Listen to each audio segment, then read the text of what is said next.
All right. Welcome all my lovely viewers to episode number 47 of Stories That Impact. Wow, I have touched 47 episodes. I'm so happy about it. And thank you to all the guests. And today, my lovely guest is none other than my good friend, my mentor, Mehul Gaglani. Hi, Mehul. How are you? I'm doing good, Amit. Thank you so much for having me on your show.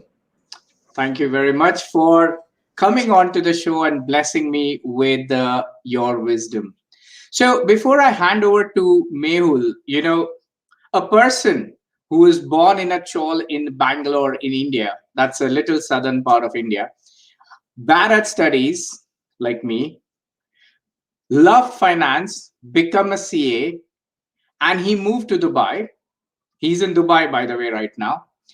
He left his job worth 50 lakhs, that is 5 million, whatever the Dubai currency is, and started his own business.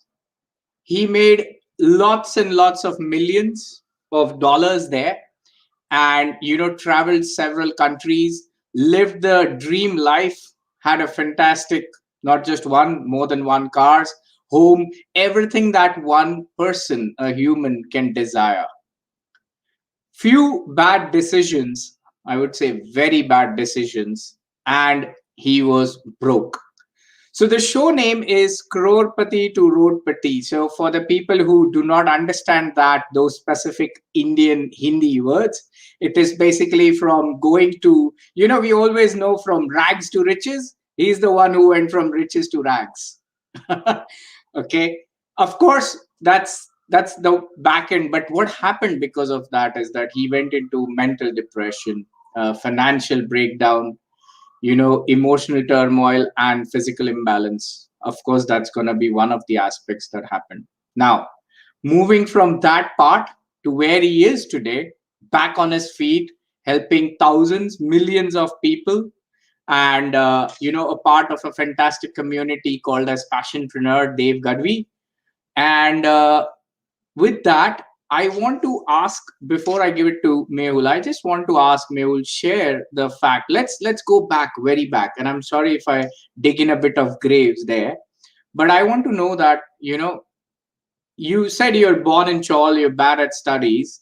I want to know, how did you ended up being a CA? Because I understand that, to be a CA, which is called as chartered accountant, by the way, it's a very prestigious, I don't know, should I mention it, a degree or education level for finance background. So I want to really know that. How did you do that?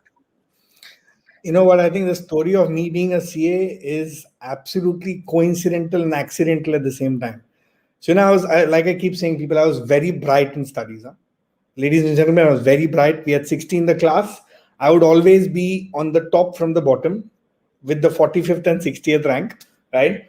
And till date, when I meet my school friends, they're like, "You're a CA? How?" Right now, let me tell you how it happened. When I was in my college, a great college in Bangalore called Jain College, um, I did my first PU, I did my second PU, that's 11th and 12th. When it came to graduation, I didn't know what to do, and all my friends were doing CA, right? And my then girlfriend, who's my wife today, she also was doing CA, right? So I said, everyone's doing CA. I don't know whether I'll get through this also or not. Let me also do it. And frankly speaking, I did not have the money for the MBAs or any of those things. And I said, Kuch nahi, to let me go and get some experience here. And that's how the journey started. But as I got into it, I don't know what happened. I studied. I did not work hard as the others. I would as well play a lot and work a lot, study a lot too. But I got through, and that's when I started realizing that I love the concept of money. I love the concept of understanding how money worked and how businesses worked, right? So that got me to a very strong career going ahead in my corporate life.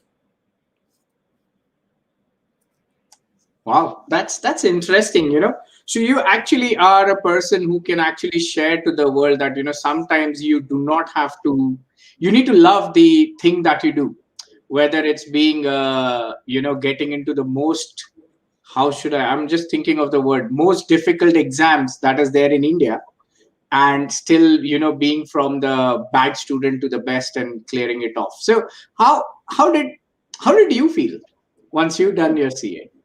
Honestly speaking, today when I look back, if I were to write the exam again, I have my own questions about getting it through. But probably why I got through then is I was not concerned about the result. I loved what I did and I kept doing it. And I still remember when we used to go for the exams, everyone would be reading till the last minute. I would be a guy who would go and psych out others. I said, "Did you read this? Did you read this?" And my friends hated me for that. But I would take the exam with a very cool approach that I know this stuff. I have done this. And CA, in a lot of ways, is very practical to the ground. Unlike many other courses, it's very practical to the ground. Even the exam papers, you do a lot which you actually do in work. And because of those days, you used to have articleship, it connected a lot. So I think the one thing I've realized, and I think others also should also do, is if you feel something's right, go with it. Don't bother whether it's difficult, whether others have succeeded, what is the percentage. It's all up to you with it at the end of the day. Wow, that's so nicely put. If you like something, go with it. And I'm pretty sure that if you like something, you're going to do the best for it. So I agree with you on that front. So let's move one step further. So now you're CA, now you're in India, Bangalore. How did you land in Dubai?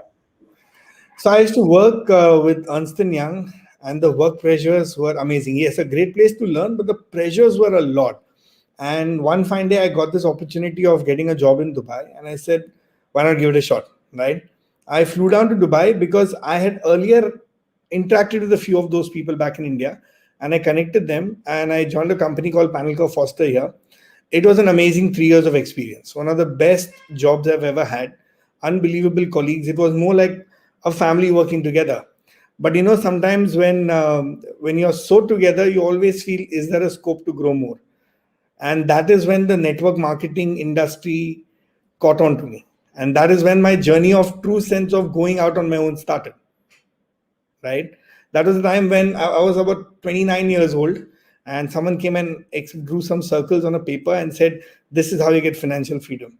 And I'm sure everyone today, I think, in life looks at financial freedom. Everyone wants financial freedom. I want to be free and all that. So I was exactly like that. And I said, I want to be financially free. And that's how my networking journey happened. Right. Wow. So you came down to Dubai, and so you left your job and you started your networking? No. So I was in my job when I got onto networking. I was in my job. Someone in my office explained this to me. I got a kick out of it. And I attended. The one good thing about network marketing is you learn a lot. Okay, you get trained a lot, you learn from a lot of good people. So I went and I fell in love with the industry. I realized here you earn a lot of money and you help a lot of people at the same time. And 2009 December 31st, I left my job and I went full time into network marketing, right? And then the journey began. Then the true journey of a lot of work, a lot of fun, a lot of learning, lot of travel. I was actually going through my passport yesterday for some income tax purposes back in India, and I realized that over the last 10 years, I have traveled for 170 days average a year. I've been on the move, right? It's some or the other place, either in India, outside India. It's been crazy. Wow. That's a hell lot of a trouble. So tell me, I mean, I'm curious because I do not know. I've heard the network marketing a lot, but I don't know. And maybe many of my guests won't know about that as well. So could you share what exactly that is? So, network marketing is basically creating a distribution channel for a company that has its products and services. And instead of going through the regular media of the ads and the television ads or all the Facebook ads, you actually recruit people who go out and sell the products. And then you create a network of consumers. And whatever the consumers buy, you get a certain percentage of it. That's as simple as network marketing is. Yeah, Right. that's And of actually course, the sorry, no, yeah. I was just gonna say that's the simplest definition I've ever heard. And Be- easy to remember. That's the Yeah, more that's what important it thing. is. It's just about you are a middleman helping others. It's like a company. You got people, you connect them, and you earn your income. That's about it. As simple as that. Wow. So I know that you did phenomenally well, right, in network marketing. So how was your life back then? Of course, you had a hectic schedule, but how was the overall life and experience? Life was actually beautiful. So when I started networking as a journey, a lot of learning, a lot of things, a lot of amazing people I met. amazing people who are very good in corporate life, who are very good even here in networking. And as my journey went on, I think my sixth or seventh year, I bought my Mercedes. Me, my wife, my son, we were here. It was amazing life. I could travel. I did not have to look at my bank account. I was flying business back in India. Every alternate week I used to fly to India, and it was business, and it made a lot of sense. Yes, one correction here. I've earned crores, but not millions of dollars yet. Okay, that's still journey to happen. But yes, that when that money used to come, it was a lot of fulfillment. And I think it was just about 2016-17 when my peak started. Rather, my peak was ending and my downfall started at the same time. So that is when the Crorepathi started going to the Roadpathi. So, so between 2009 when you left your job until 2015, you're like phenomenally well, doing fantastic. And then, do you recall? I'm sure you might, but what was that breaking point? What was that time when it was like this? This is the height, and your fall started off. What was When that I point? when I lost the context of what I was doing. Now when I see it, I know it, because at that point in time I did not realize. So in networking, you follow people, right? You usually have someone whom you're following, and you end up building a business for yourself in their guidance, right? So till 2015-16, it was all going fine, all was good. And 2016 end, I took a decision along with my wife that okay, I'll start living in India and building India as a business of mine. And I think I did not realize the context then. And I will connect this later on again. And I came to India and I started building my business. Yes, there was in and out travel. I was traveling across India in multiple cities, but I forgot the context of why I was here. I was here for a certain time to build it and then to go back. But somewhere I made India home instead of remembering that my wife and son were back in Dubai. And because of that, I got into this super comfort zone of allowing things to happen than riding the wave. I just let the water move me out. And that exactly happened. From a place where I was doing very well, my wife also was not in a job, where we got to a place where we needed a job to sustain. Where we got to a place where I think 2017, 18, and 19, it deteriorated the most. Where there were times in 19 when I was not earning money, okay, and I was thinking, why am I living this fast life? So I went into a 5 to 6 month, I went into my own hole. So on the surface, I would show everything is fine, because you got a team and you got to show people and everything is fine. But within, I was actually devastated. I was wondering what is happening to me.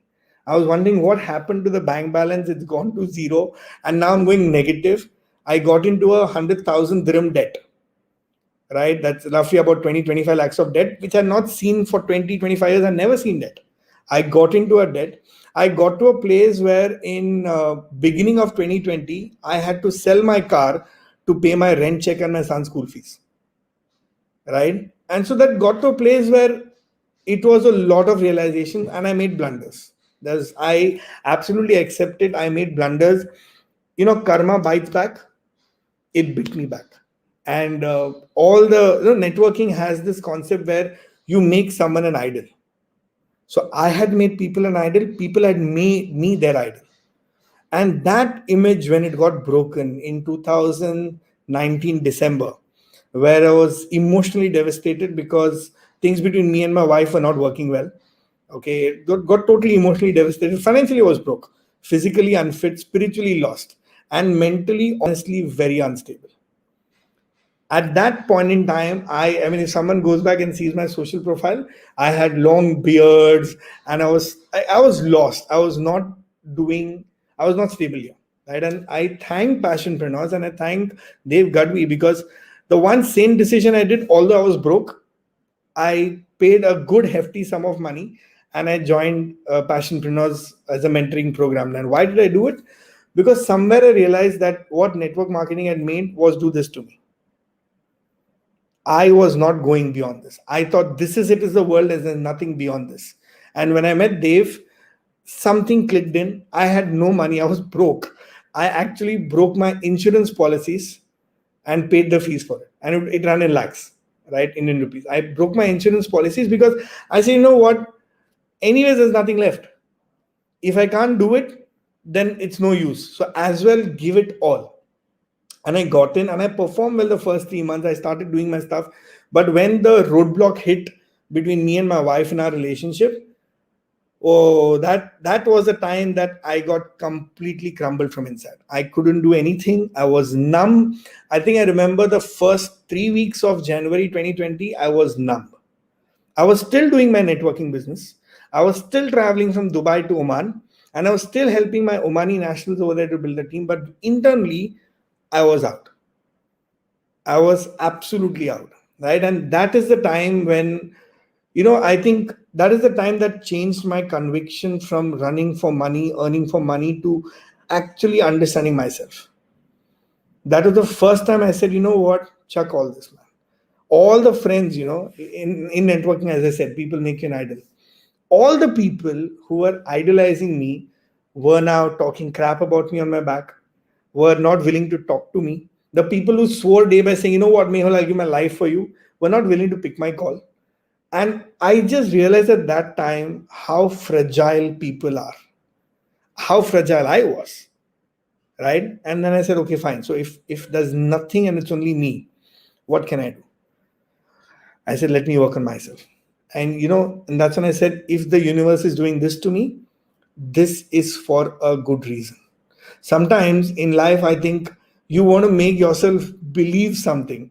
And I did that to myself because I was so unstable. I was always thinking and contemplating, why am I living? I was contemplating, why am I even existing? People are talking such bad stuff about me. I'm broke in every fashion manner that you can think of. Why should I live? And that's when you hear these logical statements. We hear quotes, right? And we keep listening to quotes every single day. This one quote that time came in my hand, that if it's happening to you, it is happening for you. It is not happening to you. And I said, nothing. Let me take this and put this within myself. I just started following that quote. Right, came to a place that March 2020, I flew down to India, and how the universe works. And when I believe that universe is doing it for me, I will blindly follow the steps of how universe shows me stuff. I will not question it. I will let myself flow in the hands of universe, because right now I am not capable of handling myself.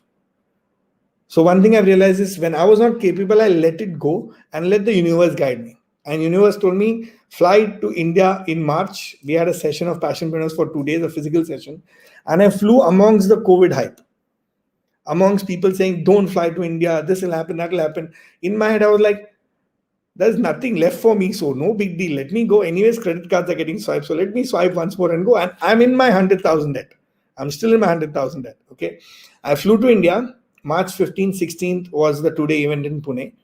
And from there, I flew down to Bangalore to meet my dad on 18th, who was ailing then very badly with Parkinson's. I flew down there. I spent a couple of days, and then we got the message that the lockdown has started. Right? So I was supposed to fly back in March into Dubai. And I think the universe played so well, because I was not with my dad for 15 years, from 2007, from the time I came here. My goal always was to give my dad and mom a great life. Me and my brother were able to give them a good long vacation in Europe in 2014 too. But I could never serve my dad. When I went there, he was ailing. And I thank God that I was there along with my brother, because my dad left the universe on August 2nd last year. And I was fortunate that his last 4 months, when he was bedridden, I was there with my brother to serve him. And that just made my grounding so firm that if the universe does something, it is for me and it is not to me. So even if it's bad, it's something for my betterment. Because if it was not for me flying then, if me and my wife had not had an issue, I would have not flown. Because Corona, she wouldn't have allowed me to fly. I would not flown. If I had not flown, I wouldn't have seen my dad in the last 4 months. So I think it fell well. And while my dad passed away, he got me and my wife united. He did not know what was happening, but he spoke something to my wife generally. And then my wife and me started talking. And it took me 3 months to build that relationship back, what we had lost, for which we had worked for 25 years of our life from college days. And then things started changing.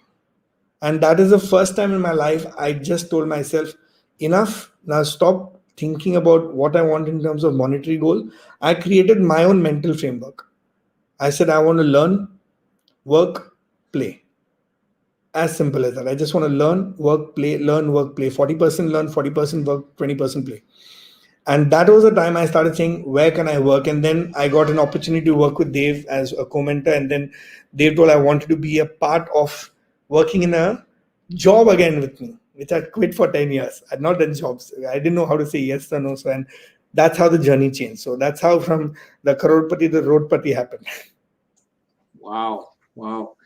I mean, what a I'm lost of words in a many ways because from a point of having car Mercedes, for example, it's a fantastic car, and from point of earning loads and loads of money and not worrying about bank balances, enjoying traveling in business classes. It's like a dream life, right? Because one of the things everyone has is travel in business classes all the while, right? You just see what's behind the curtain. That's all. Like, that's what my thing is so far. So from there, getting broke, and of course going through it's not about the broke part. I understand that money is something that goes and comes back, but what I understand is that the relationship with your spouse is something that got shattered because of many many reasons. And that's one of the things that how we take care of our relationships, whether in good or bad times. From there to going to India during COVID times, I remember because I landed on 18th of March from Sweden, and lockdown happened. And that's precisely one of my reasons how I joined Dave because of lockdown. And but from there, most importantly, going back to your home, taking care of your father, especially during those last 4 months, you didn't knew, no one knew, but somebody knew up there, and they made sure to send you at the right time at the right place to make sure that you do not have any further guilt factor later on, and you also serve him, get the blessings, and things work out to be very fine. But I completely understand. It's like Steve Jobs had mentioned once that you can only connect the dots backward, and that's where you realize that your life has not been a shit. It is just that it was planned in certain manner. But that's yeah, that's a lot.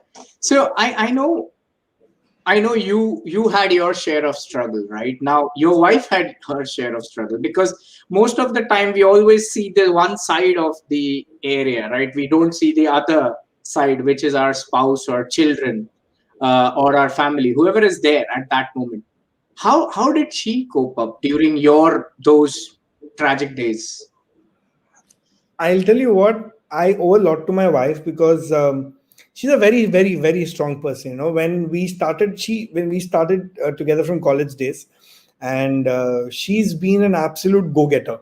She's someone who always believes in climbing the corporate ladder and making it there. And then when networking came, when I decided to take the plunge of leaving my job, the love was so much that she said, "You know what, Mehul, if you're doing it to support you, I'm going to quit my job so that we can be together." So we used to travel together to Bombay. We used to stay together. And that is where now, Amit, I lost that. I lost the importance of giving value to her, understanding that it was without her that wouldn't have been possible. Right. And somewhere, instead of making it our success, I ended up making it my success.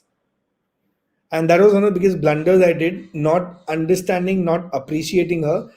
And the one thing I owe to her is, while all this was happening, while I was going through my no melancholy, mental, physical depression all in India, she decided to wear the pants in the house. Right. I acknowledge her because at that point in time, if she did not take up a job, we would have gone down and deep. She said, "No, I've got a son. I'm going to take care of him.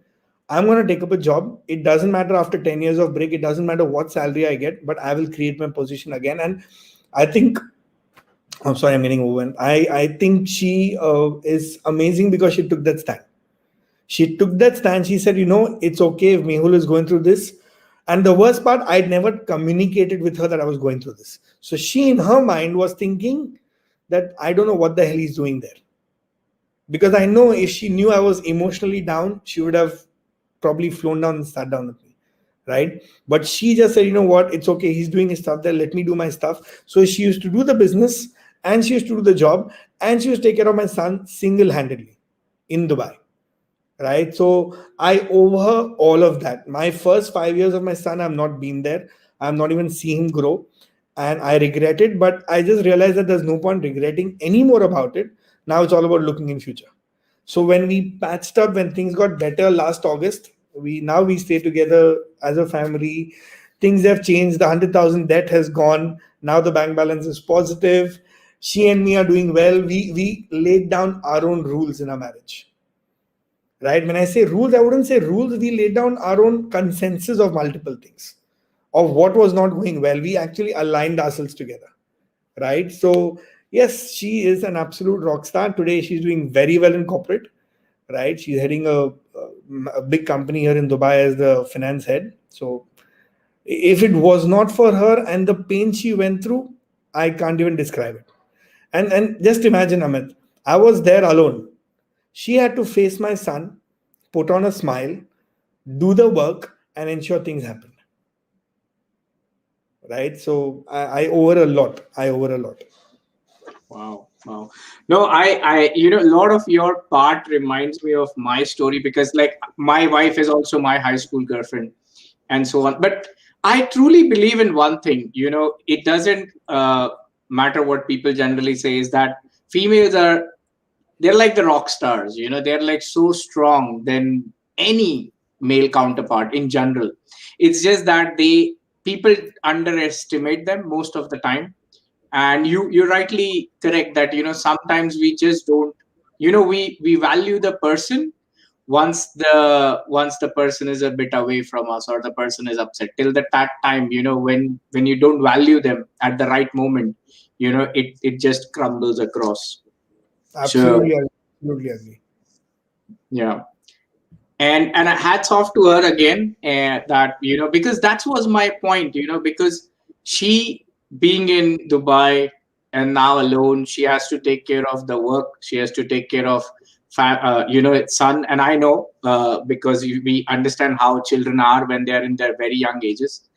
And and plus you being alone, and you see, irrespective of whether you tell her or not, being a she she knows you pretty well, I can say that. And when you are not in your best of your, forget appearance, in the way you even speak, she would know in the back end that my husband is in distress. And I'm pretty sure what happens is that they feel distressed as well, much more. And so the reason I asked, how did she manage, because we heard from your end. But but yeah, hats off to that. So now it's good, touch wood, things are going fantastic, it will go wonderful forward as well. And the next question I have is that, so now so that's all your story, right? uh, Now it's 2021, and it's almost half year done. Now what are you doing? So you're with Dave Gadwi universe, I should say, Yep. and part of Passionpreneur. Then many things that's going on in the Dave Gadwi universe, right? So what do you do, and what are your aspirations now? I mean, how do you see yourself, helping the world, and helping them to from your lessons? So one thing, when I say in hindsight now, again, remember I told you I'm going to connect later on what happened. When I got in with Dave and I started realizing, I started understanding one thing, that he always spoke of one concept called value. What is your value? What is your value? When I was in 9 months in the mentoring, I was like, I don't know, I should just write something and tell this is my value. But over the last few months working closely with him, I realized that actually we are made of what we tell ourselves as our value is. When I actually sat down, introspected, and wrote down my values, I realized family was my first value. And that is when I understood very clearly. Then I went through my networking journey in my head and realized I am not someone who's going to practically take that ownership of being an entrepreneur. But I know, if I know someone that this person is going to make it happen, and I believe that this person will, I can be an amazing person with him to get to that place. I can imbibe and I can integrate a lot of things for that person. As I worked with Dave, I realized that his vision of impacting a billion lives is absolutely on. He clearly believes in that. He wants that. Money is not a priority. His priority is impacting lives. And that resonated a lot to me. Right. And that is when I started working with him, money did not matter. I told Dev, whatever you pay me, it doesn't matter to me. Till I can survive, I'm very happy with that. But I want to be an enabler so that I can get you to impact. So currently, if you ask me, Amit, my vision is actually to create that impact along with Dev.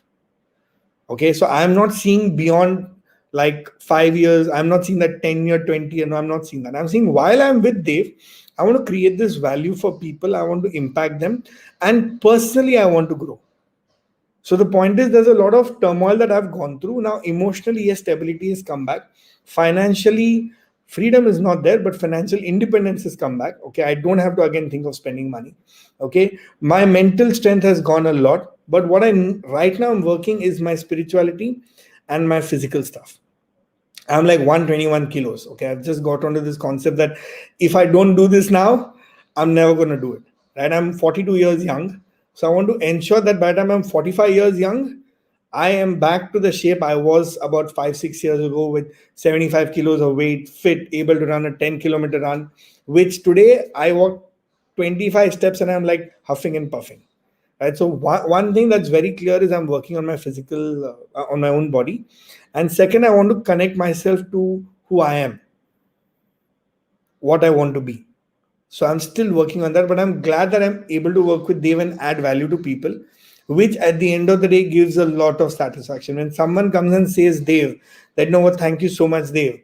I know 1% of that comes to me indirectly. So I'm absolutely happy about that. And that's what matters to me today. Absolutely. No, no, that is true. And so our age also is almost same. I'm just 43. And but yeah, that's a lot of weight, by the way. I'm sure you're gonna come down as Yes. well. So, but the point is very nice when you said that, see, not everyone has to be an entrepreneur in a way, right? Because you always have, this is a age old concept that you always share a vision, right? And you work towards that shared vision. And eventually, the whole purpose, most of all the entrepreneurs is always that, how to make humans' life better on this planet. So that's like the biggest vision that everyone attains to. So that's pretty interesting. So now you're with Dave, and I'm pretty sure, like I'm working with him. We all are part of that universe. But now, from your perspective, okay, so you're in Dubai right now, and so sorry, I just forgot my next question actually. Sorry about that. Yeah, so I was going to ask that, how are you taking care of your, like, what are the mental spirituality, right? Because you told very correct things, the value. Like, my first value is family or time, basically. Because one thing I'm really craving is the freedom of time. You understand, right? Specifically, 9 to 5 guys. Yep. It's very challenging. So that's one of the things. So what do you do when you say, to be more spiritual? Because I want my listeners to understand that, because they feel that, you have to put a robe and, start probably wandering out. Okay. So I think the first thing for me, spirituality is about me being in myself all the time. Me being me all the time, not bringing up a facade and wanting to know where I want to go. Right. So the first thing that I do is I have a daily workout, daily plan for what I'm going to do. The one thing that I used to never have was I used to let the day go the way it is. Like today in the morning, my son's on vacations. Today in the morning, I sat down. We do this every day, me and my son. Okay, what do we want to do together? We want to play Monopoly together. We want to go for a walkout together. We want to read a book together. So there would be things, and I would fit that. And I would ensure that along with that, I fit in my learning. Okay, like I'm right now learning this wonderful thing called Life Book from John and Missy Butcher on Mind Valley, right? It's an amazing thing that I'm learning. So I spend time on my learning bit because for me, spirituality is more about learning about myself. So I look out and go and learn from people, only those who've actually done what they are saying. Right. So for me, from spiritual point of view, if you ask me, I read a lot. I learn a lot, and I sit down and talk to myself a lot. I ask questions a lot to myself, and not necessarily I get the answers. Most of the times I don't get the answers, but I think I'm at a very naive stage of spirituality. I don't even know how the big thing is. I'm like the beginner, at the start line, and I'm hoping that next year or a year after that, I connect more with this concept of what I want to be.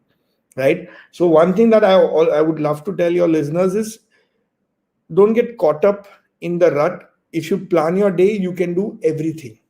There is nothing like I don't have time and I can't do it. If you plan your day, you can do everything. You just need to plan. And the most important thing, like we say, that we always learn, we work, we play. Most of the people I have realized, which I used to do, the focus would be only work. The learn would not happen, the play would not happen. When the focus is only work, there is no input and there's no result. Like work is the output of everything that we've learned, which is the input. But if you have an input and you have the output, there needs to be a result. And that result is play. That result is your family time. That result is your travel. That result is you sitting down and having that happiness. And so for me, it's very essential that all three layers happen. I have to learn every day, I have to work every day, and I have to play every day. I have to have all these factors for me to feel complete. And for me, feeling complete is a better spiritual connect than anything else. Because if I'm at peace here, I know I connect better to myself. So that's that. Wow, that's very profound. When you actually explained that, because I was just thinking about me for a moment, is that you're absolutely right that we just work. We work. Even when we go out, we work, like whether on the phone or in the head. Even while I'm playing, I'm working because I'm not. So you're absolutely right, because that sort of, and that's what I think would be the best case, is that your mind is in such a state that when you're studying, and when you're working, and when you're playing, so that, and it also gives the satisfaction, because then you'll have reasonable result, because most of the time we don't. That's very profound. I'm gonna cut that snippet and I'm gonna give it to my group. Think of it now, man. Think of the time when we were kids. When we were kids, the best time of our day was after school when you go and play. Whether it's cricket, whether it's football, whether it's taking a ball and hitting your friend, whether it's just sitting down and swatting flies, it didn't matter. That play part was the most essential as we were kids. But then when we connected the concept that without work you can't earn money, without money you can't have a good life, we just bullshitted ourselves so much on that. We just gave so much of bullshit, and every central focus came at work. Today, people don't look at learning. I've got a degree, so I'll work on that degree. But what about learning about yourself? I am a CA by qualification, but that's not my profession because I don't profess on that. That's a qualification I've got, right? I profess today on values of life. I profess today on impacting people's life. And why do we say that people are stuck in a 9 to 5 rut? Because they don't like doing it. Those people who love a job, like I love what I work with Dave. I love what I work with Dave, right? So I love my job. I learn a lot, and I ensure I play. Like the one thing I thrive and I tell everyone in Team Dave Gadvi also is, you need to have short-term goals every quarter and you need to achieve them. Right? Like last quarter, me and my wife and my son, we were in Goa on a vacation. After 2 weeks, exactly 2 weeks from now, we are going to be on another 3-day vacation in a 5-star resort in Dubai. Right? And I know by the year end, I've decided my third goal for the year is to buy a car, because if you don't reward yourself, what's the point of living if you can't play and can't reward yourself? All work, no play makes Jack a dull boy. We've heard this 1,000 times, but where's the play? Where is the concept of living? Like I tell people, go for a massage. Ensure that you pamper yourself. If you don't, then how are you going to actually give better output? How will you give a better output if you don't look for the result? Just imagine if you went for an examination and you were told, we will not give the results. Why would you write the exam? Right? If we were trained that if you write an exam, you won't get a job. We all run for a job because that exam and the degree comes into play. But if there's no result associated, then it's just running on the treadmill. You're doing nothing. You're just running, and one fine day you're dead. So you got to learn, you got to have an output of work, and you got to play. 40 40% learn, 40% play. I mean work, and 20% play. That's got to happen. Otherwise your work is going to be mundane. And honestly, I thank Dave Gadvi a lot, Dave, for pushing this concept of learning. If it wasn't for him, probably I wouldn't have ventured new things, and I wouldn't have made myself and made a decision of being a lifelong student. Wow. Wow. I mean, it's so very interesting, because that's exactly one of the things I always ask when I say people, "Hi, my name is Amit Khanna. So can you introduce yourself?" And people always say their profession, and I'm like, "Yeah, but that's not you." Because you're not a project manager by life, right? You're something. The problem is that most of the people do not know what they are once you remove that designation out of them. And that's really fantastic when you said that, people work and they forget everything. They're trained like that. I guess that's the whole problem, that we are trained in a way that get up, go to school, study hard, get to work, and live, and then, yeah, of course you're gonna die at the end. I have one comment here, let me share. And Karan Singh Saluja says, awesome. Thanks, Karan. Thanks, Karan. So a lot of the comments that are generally posted, just an FYI, mail to you and all the users, that StreamYard actually picks up which ones to share. Okay, so StreamYard actually say here, can't post comments to some destination. So that's always a problem, because I keep hearing from other time, that, hey, I commented, why didn't you showcase? I said, yeah, I'm sorry, I don't see that. But fantastic. Now, uh, with that, we are almost at the tail end of the show. And I want to ask one question that I asked. This is a common question. This is the only question that I ask to all my guests. Is that, Mehul, do you find that, sharing stories are valuable? Do you think that stories can impact? 5,000 million billion percentage, like my son says. When I ask him anything, he says 1 million trillion times. So stories are the only thing that impact. We as human beings are nothing without stories that we learn from. I mean, today, if anyone has to learn anything, it has to come through a story. No education system of ours is built without a story. Nothing big can be learned without a story, right? And its story is only of us, man. So 100% stories impact. And I'm actually very thankful, Amit, that you're thinking of doing this, because sometimes, not sometimes, every human being every time has a story. But the only thing is, they always think that, what's there in my story? But every story can impact, right? And it just needs a platform where people can come and talk their heart, not give gyan, just talk of what they've gone through and what they've changed. So I think that impacts. And I think the only way people can learn is from those people who've gone through that journey and who changed themselves. Like today, the nutritionist I have, she is someone who was obese. She lost her weight by doing nutrition on her own, and she's a nutritionist, qualified nutritionist. So today I'm going to her because her story impacted me. When I saw her story, when I saw that change, that impacted me. Today, if you tell me to go someone who's very top and who's obese himself, I will not go, because he's not got story to back up what he's talking of, right? So of course, Amit, stories impact big time. Fantastic. You're absolutely right. That everyone has a story.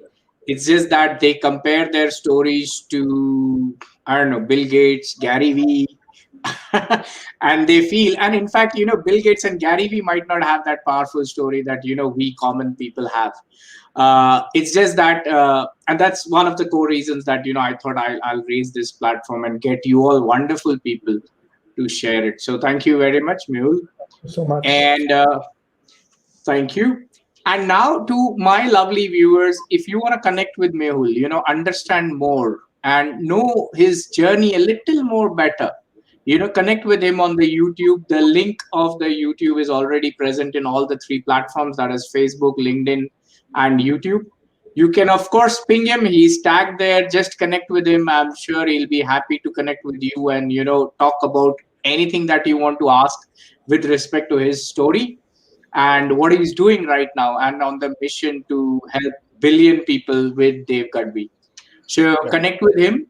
And for others who want to come onto my show and impact the way Mehul did and all my other guests did, please just put a note to me and I'll connect back to you. And with that, Mehul, once again, thank you very much. Thank you so much, bro. And before I end it, let me tell you one thing that, I know Mehul for close to a year now, and he's been my mentor for almost 6 months. I mean, he's still my mentor. He'll always be my mentor. But 6 months, it was dedicated mentor. And one thing I liked about Mehul among all the group of people, see, everyone is amazing. Okay, it's not about that. But the one thing that I liked about him is that he's very down to earth. He listens to you, understands you, and gives things from all the perspective. It's not like just one side of the coin, right? So he'll take the topic and think from 360-degree and come back to you, and sometimes you realize that, oh, you know what, this could be the other way around. So it's always nice, and I always love to connect with him wherever I have any trouble. And he's been kind. So thank you very much, Mehul. I wanted to make sure that I say that. And God bless you. God bless your family. And take care of yourself. Thank you very much once again. Thank you so much, Amit. Keep doing this great work, keep impacting lives. And one fine day, I know your vision of impacting people through stories is going to happen. Keep on the good work, push yourself to it, focus on this. Thank you so much. Thank you. God Thank bless. God Bye. bless. Bye.